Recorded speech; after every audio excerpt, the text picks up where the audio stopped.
Ladies and gentlemen, my name is Bedomy and this is Symphony of War, the Nephilim Saga.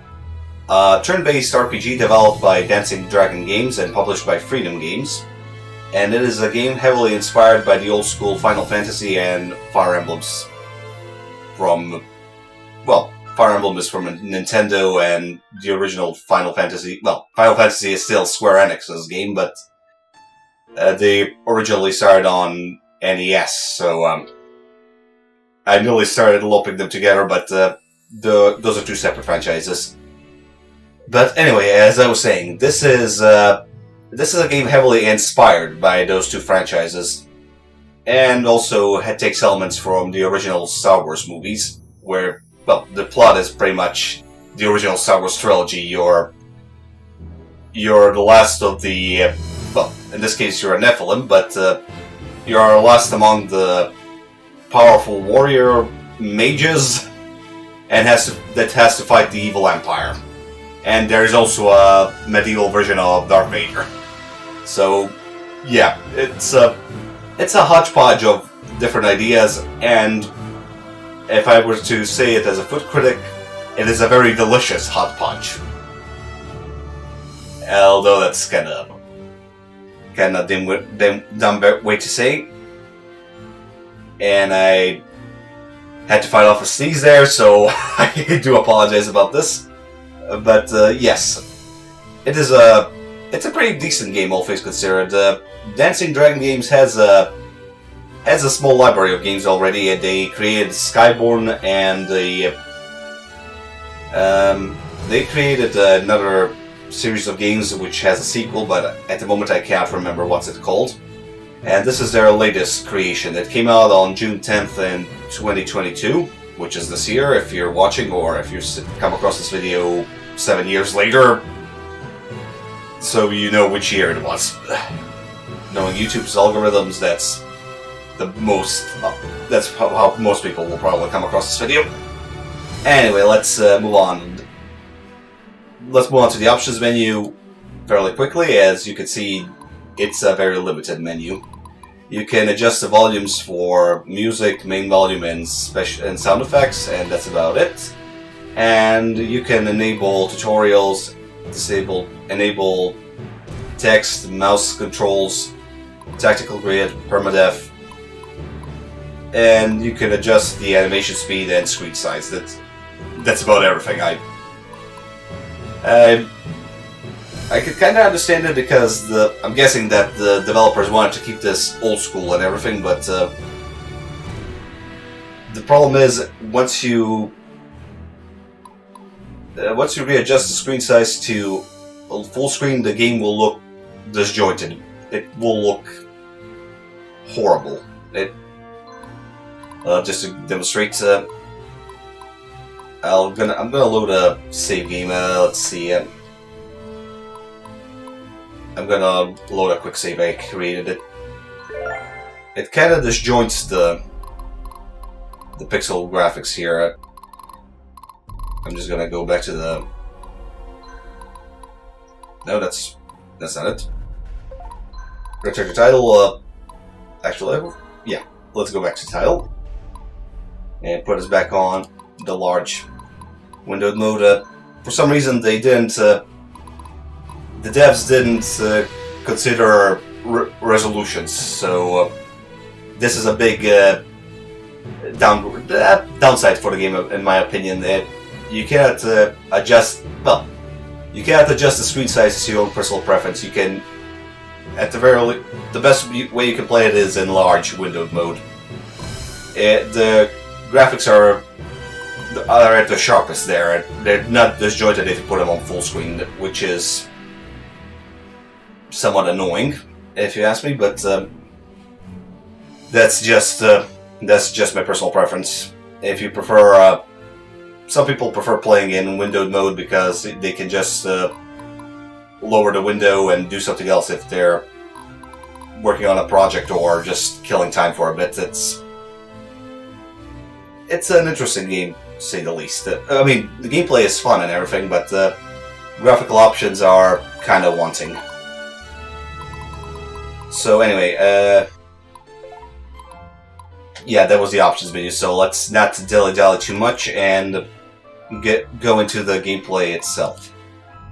I'm gonna go with the gameplay.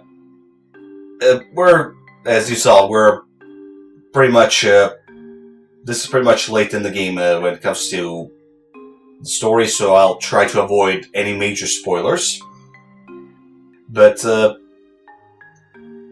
well, you know, if you watched my videos before, you know that I try to just show you the gameplay and tell you more about it rather than the story itself. I just give you a basic summary, and I already gave it at the beginning, but just reiterate that you're a Nephilim, and there is in total there should be 7 or 6 of you in total, and you're about to fight a corrupt empire and to defeat the Emperor and destroy the corrupt god that's trying to destroy the world.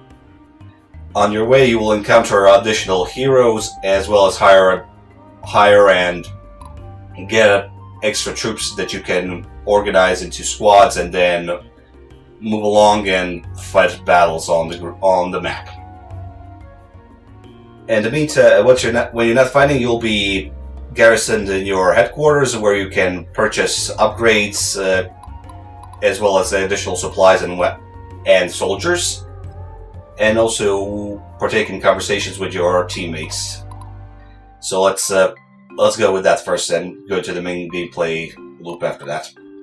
So once in our headquarters, you can organize your army, which is your squads, into formations and give them additional upgrades as well as additional items. So for example, I'm gonna go with my main character here.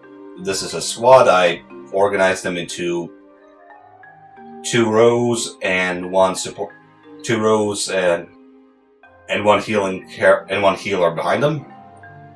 In total, you could have 9 characters in 1 squad, and there's a squad limit. As you can see, as your squad gets more experience, their capacity will grow, and you can put in extra soldiers behind or in front to protect the weaker units. But my suggestion here is, once you level up your units to a foreseeable degree, you can just tell them to get out of this. You could remove them from the squad and put in a weaker unit to help level those guys up. And every unit has its own capacity number. So I'm going to remove this paladin for a quick second and add her again, so you can see she has a capacity of 10 or 14 in this case, because some of her let's call her traits. Some of her traits and skills have added a few points to her capacity. So you have to be careful with your unit composition if you want to have a devastating squad. So let's see, there's a threat rating, which will increase as you put on bigger and heavier units, as well as tougher and better artifacts to your characters. And that makes them a bigger target to your enemies when they start attacking you. And the enemies will start prioritizing your characters depending on who has the highest threat level and who is closer to the enemy unit. Let's see.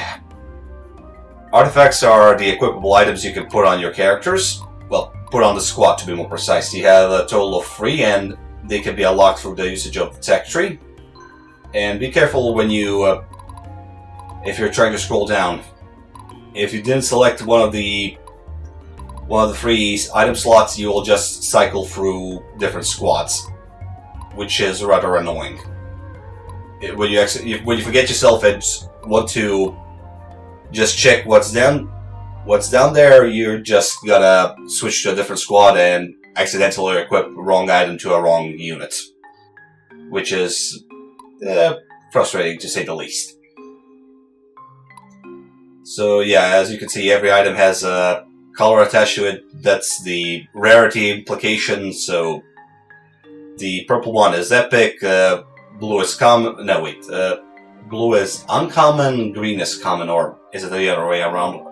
But anyway, yeah, the rarity depends on the character's on not the character but the item's color. Also, you can equip every individual character with specific items and additional traits. So as you can see, my main character here has 2 abilities, which is Guardian and Donar's Presence. So every squad within a certain range on the map will have a morale boost. And once I click on this page or my character, I can choose which item I want to equip on the set character. So let's see, if I want to... I want to upgrade this guy anyway, so let's see. Warrior's Hubris should give me resistance to magic and dragon attacks, and strength. My strength will be increased. As my strength increases, my resistance to magic and dragon attacks will increase. Light Assault will allow me to... unfortunately, I can scroll down, so I have to wait for a bonus hit. So I have to wait for it to scroll down by itself. And yeah, my hit percentage will increase my critical hit percentage. Or let's see, Mortal Spirit.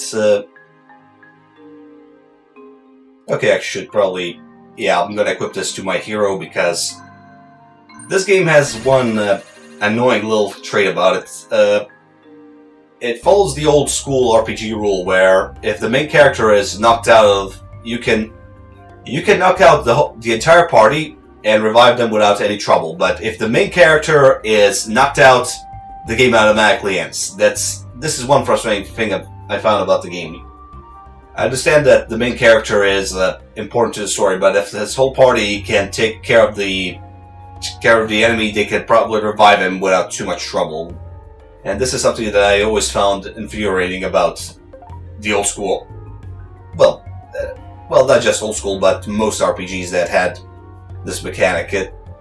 Some studios try to keep that alive for as long as possible. That's rather annoying. Anyway, when it comes to items, I would recommend that you just keep them equipped on your party leaders and story-related characters because they're important to the plot and they need to survive. Well, they're the biggest damage dealers or tanks, or they're the best of the best when it comes to the actual unit damage and unit specialization. For example, Jules here is an archer, and he's the best of the best. So these guys are good, but they'll never be at the same level as Jules here. Also, one thing I found rather annoying is that story-related characters are not very distinct on the field from the rest of the regular units you can hire on your own. So the 9 characters you can see here, the 9 squads here, are all led by a story-related character. 12 characters here. Yeah, the 12 squads you see here are all led by story-related character, and they, apart from Beatrix and Lysander, and Devon, there is they're hard to distinct from the rest of the squad, as you can probably see. If I did tell you that Jules here was the squad leader, you probably couldn't tell him apart from the rest of the archers. And same goes for Sybil. She started off as a red-headed priestess with a different, unique staff, but now she is another paladin. You can barely tell that that's her, which is rather annoying. But it is a nice thing that the game allows you to rotate your squads in different formations that, depending on where you position your soldiers, will grant the adjacent spaces additional bonuses for attacks. So if these guys are all in a row, they'll do extra damage, or their percentage of another action, their ability to take another action during a turn will increase. It's small stuff like that, but it's really fun. Also, as you can see, there are some arrows attached to different characters, and these are indicators that these characters are leveled up. They have leveled up enough to be upgraded to a different class. As you can see, I'm currently I'm not what's the word? I have options to choose here right now. I want to keep this a cavalry squad because these guys are one of the toughest units I have so far, and they have a pretty decent movement range. So keeping those guys alive and upgraded is a good thing. But the sad part here is that I cannot upgrade the cavalry priestess to a Valkyrie since she doesn't have the strength necessary for it.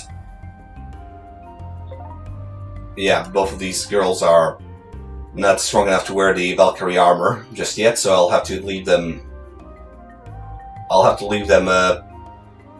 On the priestess class for a little longer until they level up again, and then I can give them the necessary upgrade. So yeah, you can upgrade, downgrade, or in some cases, if you have the proper items, you can actually keep your character in. Oh, actually, I have one. You can upgrade your character to stay in this class permanently. As you can see, this is a proof of merit item, which is a very strong item. It increases the character's stats quite a bit and gives them a very distinct gold coloring, but if you equip it on them, they will not be able to change classes anymore. They can level up, but any future upgrades are a no-go for them.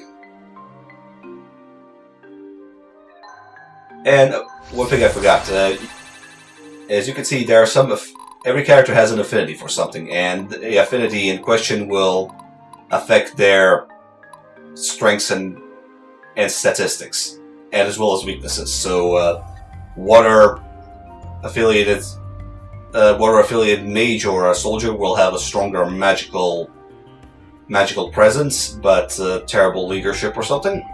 While a darker affiliated sorcerer will have better strength and magic, but terrible leadership and loyalty. Although so far I haven't seen the loyalty or leadership affect anything too much. I saw that in the tutorial scroll. Well, yeah, the tutorial section that loyalty and leadership affect how long your soldiers are willing to fight for you. So if your morale gets low, they will abandon the squad and surrender or run away, and you'll have to either wait for the next chapter to get them back, or they will just leave you altogether if permadeath is enabled. For your first playthrough, I would recommend that you go without permadeath. It's just so you can experience the story.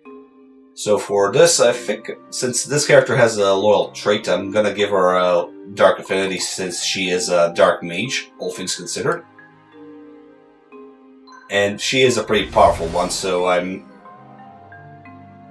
she is a pretty decent damage dealer altogether, so an extra magical boost will make her pretty much unstoppable. And as you can see, every class has its unique subclasses, so rogues will turn into rangers, assassins, and skirmishers. It really depends on the game.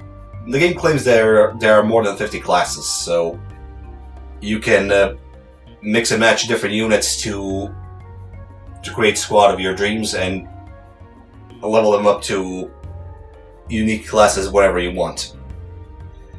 So that's the army organization. This is the tech tree. As you can see, the game, you can unlock all of the tech tree upgrades. I nearly said arches for some weird reason, but yeah, you can upgrade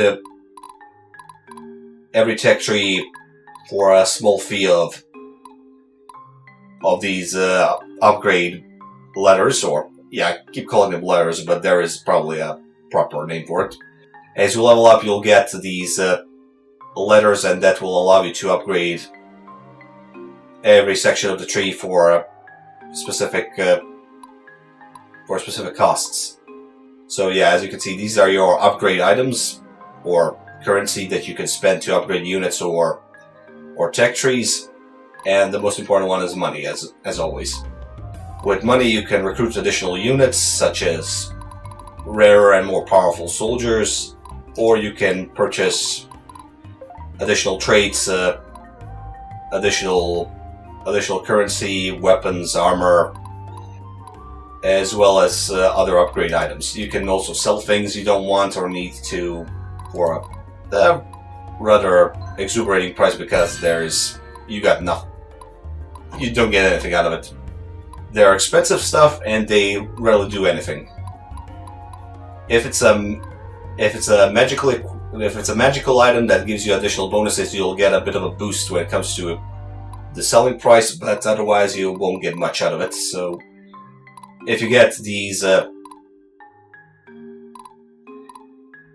commons or lower tier items, you can just sell them en masse, and that's your only thing, unless there's something specific that you need for your squad composition. For example, the sergeant's uniform will allow you to reduce the squad capacity for a bit for your currently equipped soldiers, so you could squeeze in another item or another soldier inside of the squad if you're in the need of extra manpower.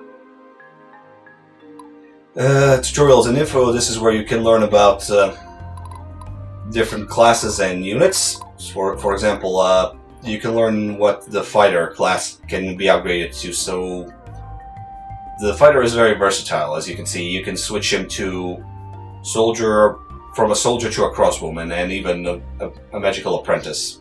So these are your basic. This is the most basic of basic classes.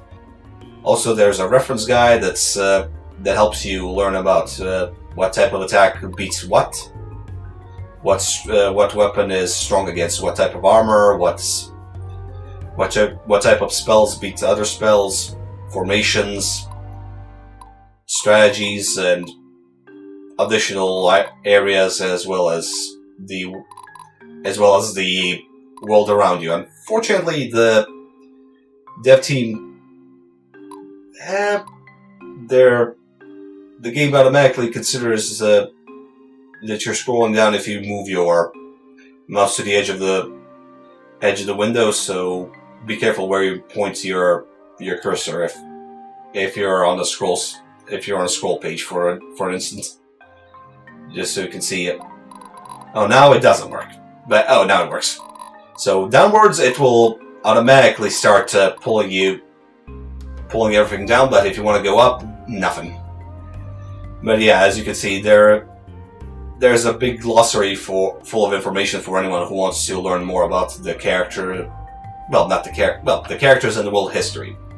But if you want to learn more about the characters, you'll have to go into the supports and check the relationships of your characters, at least the main story ones, and you can see who's friendly with who is related to who is engaged to who, and you can affect who is in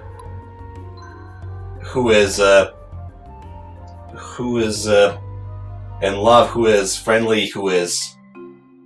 You can affect some certain relationships depending on conversations you partake in. So be careful of these hearts conversations, because they will prevent you from taking certain conversations with other characters. So, for example, if I bond Barnabas and Sybil or Barnabas will not be able to evolve their relationship with someone else later down the line. So, for the sake of entertainment and slight spoilers, I'm just going to give you a brief archived conversation that happened a long time ago, so you can see how it goes. As you can see, the artwork in these conversation sections is beautiful. I mean, the gameplay, the game's overall artwork is beautiful to look at. But the sad thing here is that these conversations are not voice acted. there is a limited amount of voice acting when you're on the map and sprites respond to you when you pick them up. Well, not pick them up, but choose them to take an action, but that's about it. It would be nice to hear these conversations voiced, is all I'm trying to say. Sometimes the game just goes with the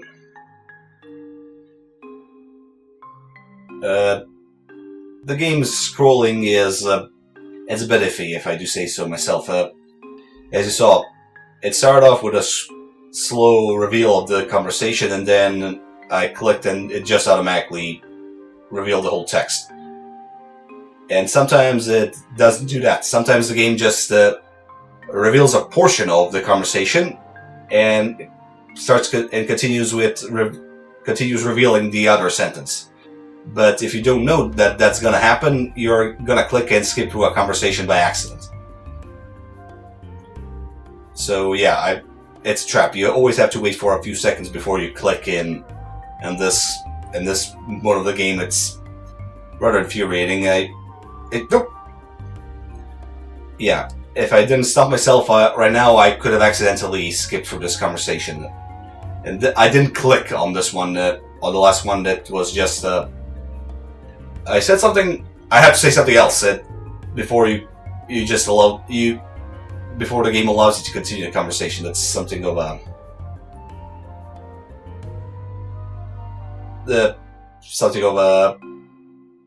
annoyance, unfortunately.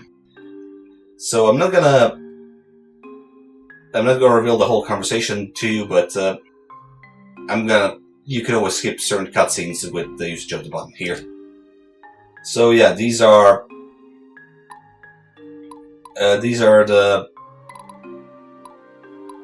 sections are something you'll be visiting quite often. There's also the arena mode, which you can visit periodically depending on when you find these tokens, and depending on the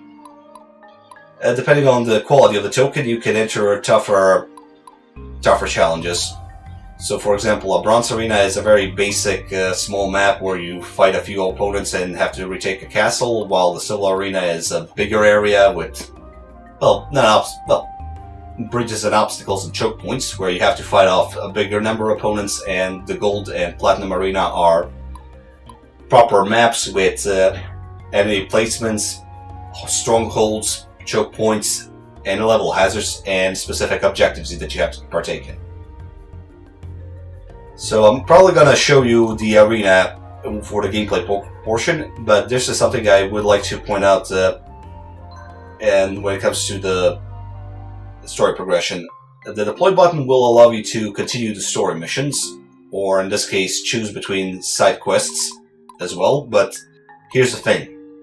This game is, from what I know, 30 chapters long, and we unlocked side quests only after the 20th chapter. So, this is a minor gripe on my part, but I really think that the game would have benefited if they spaced out these side quests a bit more. You're progressing the story, but the story has its own pacing and everything, but I really wish that side quests were introduced earlier so that we could get upgrades for our characters and gain additional units as rewards, because I've been playing with Sybil, who is she's not a glass cannon, but she is a healer first and foremost, so she was not very useful in a fight. But that would be a problem if she wasn't targeted so much. Since she's a healer, the AI has a pretty decent threat rating, so the enemy will target her when they see her and when they can attack her. Which was rather annoying since she got obliterated quickly, so I kind of avoided using her as much as possible. So the side quest when I unlocked her paladin mode couldn't come earlier. I really wish that it came earlier. That's all I'm saying. The side quests should have been some of these side quests should have been spaced out a bit earlier between different story missions, because we're coming close to the end of the story, and now I just get a massive load of side quests that I don't have to do them, but the rewards for them are pretty decent. So, for example, side quest B, could unlock, could give us an extra dragon for our army. This is not something minute. It's a pretty important unit. A dragon is a powerful creature, so having a dragon or two in your army is a pretty good idea. So there is a decent encouragement to take on side quests. I only wish that I didn't have to take them so late in the game. But anyway, that's enough of me ranting about the logistics part of the game. Let's go into the gameplay itself, which is the main focus of the story. As you can see, once you start a mission, you will be given a deploy limit, which lets you choose which characters you want to take on the mission. For this, I'm gonna go with Barnabas, who is probably our best unit. One of our better units. He is mobile, he is heavily armored, and he does a lot of damage. We'll take Abigail, who is a dragon tamer. Well, she's a priestess, but she has dragons, so that's not something to scoff at. She can do a lot of damage and heal in the process. And let's see, I'm gonna take our mobile tank Diana. Let's take Jules here, since he has the range for it. And who should I take as well? My suggestion here is go for a good mixture of heavy units and mobile characters that can do damage. So rogues are, as you can guess, very nimble and very deadly, while tanks are slower and they can tank the damage as well. And depending on which units you have in the squad, you can have a pretty devastating tank as well. I mean, just look at this. The Diana squad here is front row tanks, second row mages, and the last row is a healer. And the funny thing is, all three tanks in the front are also healers. I mean, they're paladins, so they can dish out the damage, they can take the damage, and they can heal themselves. So the only ones I have to worry about are actually the mages in the middle row. So yeah, this is a pretty good way to create a squad. One hit or a very survivability and unit composition is important. So a nicely constructed squad will increase your chances of victory very quickly. And speaking of victory chances, well, the mission objectives here are, and every mission will give you additional objectives. The main objective is to capture the Red Castle here, but you can also be given some additional objectives. For example, avoid the main road and go across the walls here, or kill a specific number of units, or protect a specific number of units while doing something else. You also have a target turn, which is the maximum number of turns you can take to get a good grade. And you also, you'll see it momentarily. So, depending on your performance, the game will give you a rating and reward you for your performance. So as you can see, every unit has its own, every squad has its own range of movement, and depending on which types of units you have in the squad, the movement range will be bigger or smaller. So a cavalry will have the biggest range. Squad of flyers will have a even bigger range, and they'll be capable of traversing through all kinds of terrain. And depending on the terrain you're on, you can actually have a better movement as well. The roads here will increase your movement a bit, while the swamps, grass, and sand will slow you down. So you have to consider the area layout and consider where and how you want to move. The quicker you get to the objective, the better you're graded in the end. And the better the rating you get, the better the rewards. So yes, let's end the turn for now. But I'll show you one interesting thing about the game later down the line if we manage to catch up enough magical power. So yeah, as you can see, the game takes heavy inspiration from Fire Emblem. It's a turn-based combat RPG, so your units will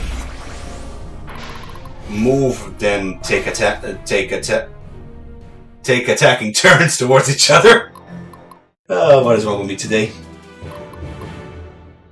But yes, as you can see, every unit has its own range where they can move, and if they're in range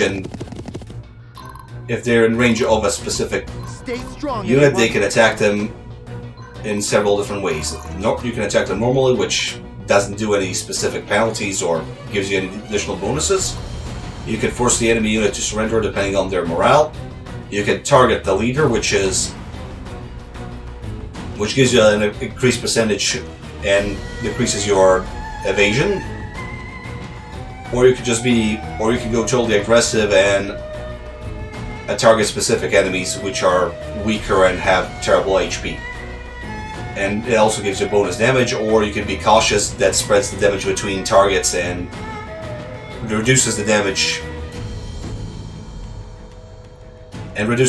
you do, but increases your survivability for the next turn.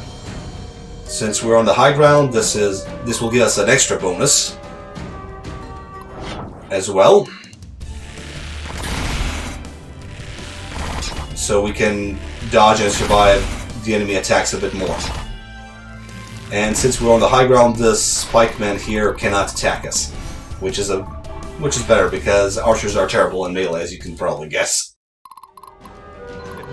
But depending on where you stand, for example, a mountain, the terrains will affect how and where you can fight. For example, there might be a river crossing here, so we couldn't just meet directly with our opponents. We would have to survive the archer's onslaught while we get there. I know it's a lot of things to consider, but once you get the hang of the game, you'll be passing through the levels fairly easily. And sadly, I didn't take a character that can revive fallen soldiers, so this is a problem. The squad leader is a very, very big morale boost here, and we just lost him. But yeah, different weapons will affect will protect you against specific types of attacks. So armor is effective against arrows, and swords, but very ineffective against bullets. But the good thing about cavalry here is they're also very capable of surviving their hit-and-run tactics. So since these guys are shaken, I think I can force them to surrender a bit. Oh wait, the leader is here, so that he won't permit it. But thankfully the paladins are tough, have better armor, so this will keep them alive, and yeah. We just attack all of these guys and they surrendered in the end. So it makes you wonder, why didn't they just do it in the first place? So let's see. I'm gonna try to lower the rifle squad here, first and foremost. As you can see, as we fight, there will be two bars for morale. One is yours, one is the enemy's, and whoever has higher morale in the end, whoever has higher morale has a better chance of forcing the enemy to surrender. The bars fill out or decrease depending on the encounters you have with your opponents. So if you manage to kill the leader and deal a lot of damage to them, they'll become fearful or shaken and even shattered, which allows you to scare them into surrendering. So what you want is to lower the enemy morale as much as possible, and then going for the surrender, because it gives you extra cash in the end when the game ends, when the mission ends.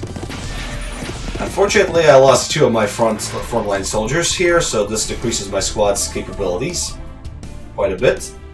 But thankfully, I have a very useful ability which allows me to run away once I do an attack. As you saw, the cavalry can attack and move again, so you can utilize it to navigate throughout the area fairly quickly. So let's see, I'm not gonna go for the archers are shattered and there's more of them, so I'm gonna try to get these guys to surrender first and foremost. Well, they're shattered, they're gonna surrender automatically if I ask them to. So yeah, the more units you capture at the end of the mission will grant you additional XP and monetary bonuses once the mission is over. So I'll have to be careful here. These are Valkyries, and these guys should survive because they are pretty good at dodging. Awful. Mate, you're alone. Don't be a hero. Yeah, I mean, what did you expect was going to happen? So yeah, as you can see, the AI will do some, I won't say questionable things. They're making tactical decisions. They're going for the weaker squad right now. The squad is down to 2 soldiers, and they're leaderless, so the AI will prioritize the squad that's in range. As you can see, the cavalry here is going to get beaten quite a lot. But thankfully we did survive the encounter, and we managed to take out one of their soldiers, so that's gives us a bit of an advantage here, because now I could send the paladin in to finish the job, at least one of these and one of the squads, and depending on where I position her, we can move our... Ooh, I can force them to surrender. We can clear out space for our cavalry to move on. There, as you can see, depending on which unit has how high the morale of your squad is, the enemy can actually surrender. You can force the enemy to surrender earlier. Since they were leaderless, a high morale squad with paladins could just run over them fairly quickly. So for this, I'm gonna move the cavalry along just to keep them safe, and use the cleric's healing ability to heal our squad mates, what's left of them. And let's move a bit more along the way so that we can get closer to the castle here. The idea is to finish off the enemy as quickly as possible, because the quicker you finish the better your rating. So I'm aiming for a high rating here. And as you can see, I just obliterated the enemy squad with archers on high ground. They cannot attack them. There can be no retaliation, which is wonderful. So actually no. No! No, not what I wanted to do. Ow. Yeah, if you screw up, you can redo a turn fairly quickly, which is a good thing, but sometimes the game switches a few things for you. As you saw, I managed to force them to surrender on the last one, but this time they didn't get shaken, so I had to fight once more. So for now, I'm just gonna go in and attack the mages here with the dragons, since I'm guessing that's why you're all here, to see a bunch of dragons destroying a squad of soldiers and mages. And voila! We just obliterated the enemy squad with a well-placed attack. We can force them to surrender, or we can destroy them outright. But yeah, don't expect the game to. How can I help, my lord? Do not expect the game to. Do not expect save scum in the game. That's what I'm trying to say. It will switch up the parameters between certain characters or certain squads if you try to redo a turn, as I just did it. It's a nice thing that the game allows that, but it is somewhat infuriating when you want to go for a better reward. In this case, I'm going to risk it a bit with my rogue squad here, because cavalry is pretty good at annihilating these guys. But thankfully, they have a backstab ability, and they can attack once more as well. And the nice thing is, our squad leader here has a free action. Always gets a free action because of his personality and his traits. So we just kill the whole squad without too much trouble. And now the moment of a very interesting moment has arrived. As you can see, we have Nephilim powers, which have been unlocked. Also, same as the side quests, they have been unlocked relatively recently, so we can get even more of them later down the line as the story progresses. But yeah, the more Nephilim characters you manage to collect, the more additional powers you will be granted. So for this, I'm gonna utilize the Exemplar power, which will grant me a very decent protection from enemy attacks, and it will turn me into a beacon for enemy attacks as well. But thankfully, I have enough power. Well, not power. I've managed to.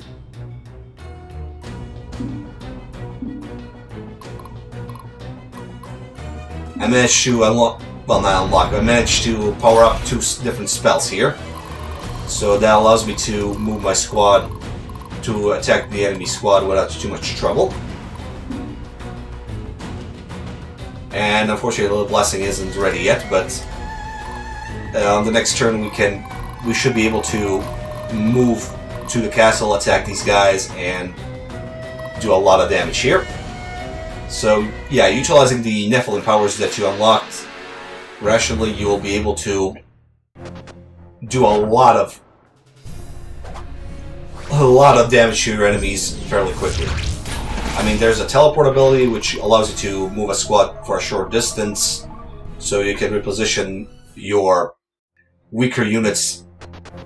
You can take risks with your weaker units. For example, if your squad is low on health, you could set in a healer and teleport them away from danger, or you can increase your squad's overall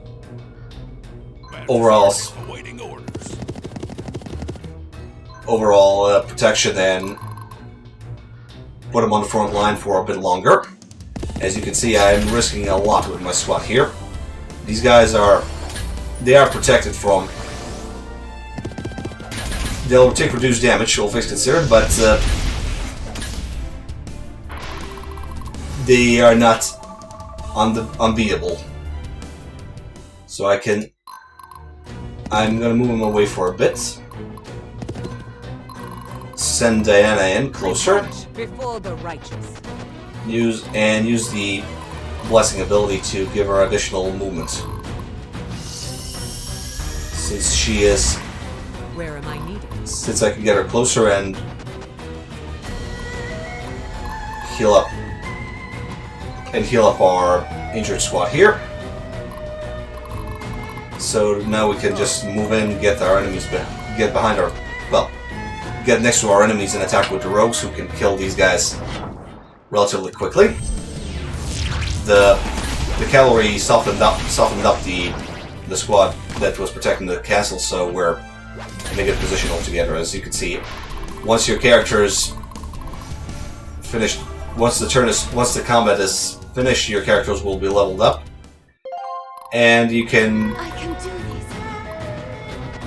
use your newfound experience to level them up or change their classes depending on your preference. As you saw, specific units can attack the high ground, so you just have to be careful where you position yourself.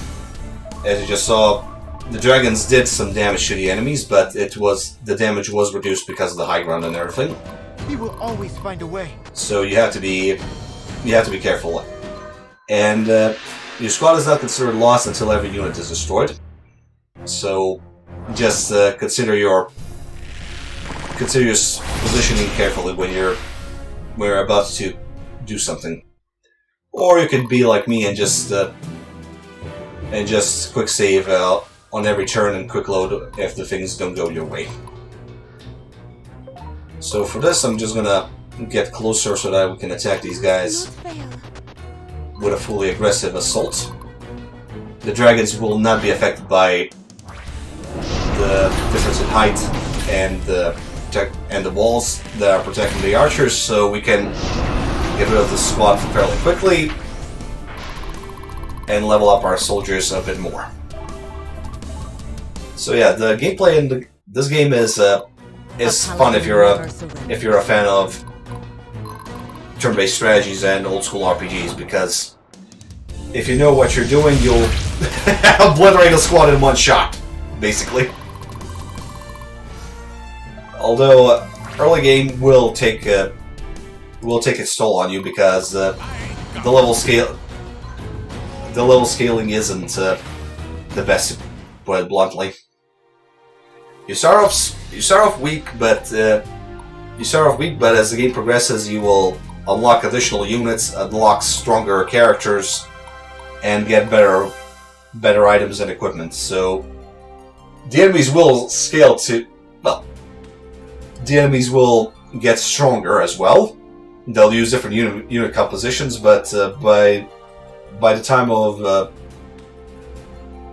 you can access the Golden Arena, you'll be able to pretty much one-shot most of the squads fairly easily if you know which unit composition to use.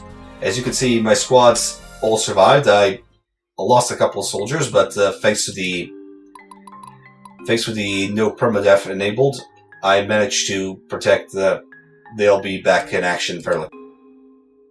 If the permadeath is enabled, you'll lose these soldiers, and you'll have to purchase an extra one, or you'll have to purchase replacements, basically, which can be annoying if they're under-leveled. And depending on specific traits and items, you can only upgrade soldiers to a specific class. So I'll have to wait a bit longer for this guy to turn into a knight. And I doubt the priests. Oh, I can switch them to Valkyries now. Nice. So yeah, consider when and where you want to upgrade your soldiers and what you want to turn them into. So let's see. I still need to upgrade our. We still have to wait for a bit longer for this one to turn into a Valkyrie, but now I have a Valkyrie, a warrior maiden in our squad. This is good. So yes, this is the Symphony of War. Is it a good game? Yes. Does it suffer from pacing issues? That's also a affirmative answer. As I said, the side quests and specific upgrades could have come in earlier. Could have come in much earlier, because we're close to the end of the game, and getting new units now is kind of well, it's not pointless, but I would prefer to have access to. I would have been happier if certain upgrades and units were available a little bit earlier. And because now I'm invested in the story and I want to see the end of it, and now the game is asking me to take a break and just focus on smaller side stories. That's somewhat annoying, to put it mildly. Granted, it is a good way to earn extra resources and upgrades, as well as earn experience for my whole faction. I forgot to mention this, but yeah, you can level up your whole army by capturing objectives and doing additional objectives on the maps, which will give you a better level, and that will give you a better experience, which in turn will give you extra upgrades. So yeah, it is in your best interest to perform all the mission objectives as well as get the best rating possible. Also, this is just a side note of mine. I'm not too sure how these how the relationships are actually formed.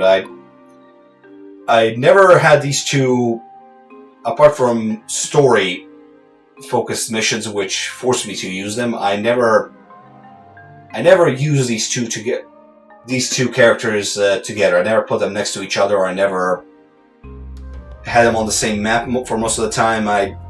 I'm not too sure how exactly did their relationship form. Actually, this is something I really think could be improved in a sequel.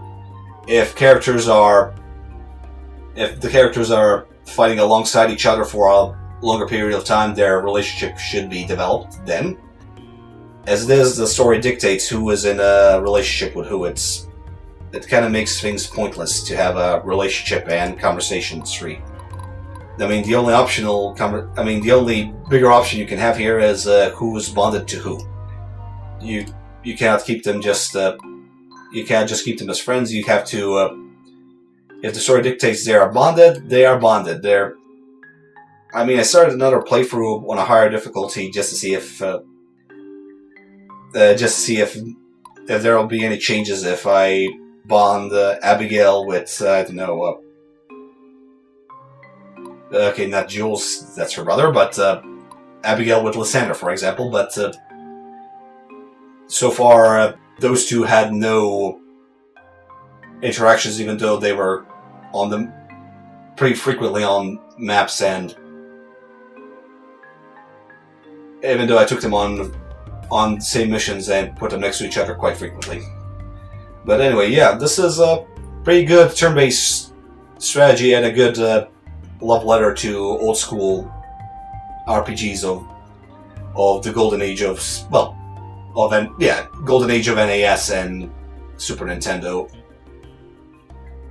So yeah, I think that's about covers everything. Guys, I hope you enjoyed this video as much as I had fun making this. Thank you very much for watching, and if it's not too much trouble, please leave a like and or a comment. It helps the channel. It's not something I usually do, but I want to see if this will affect the YouTube algorithm in any way, shape, or form. Anyway, thank you very much for watching. My name has been Bedomy, and I'll see you next time. Good night.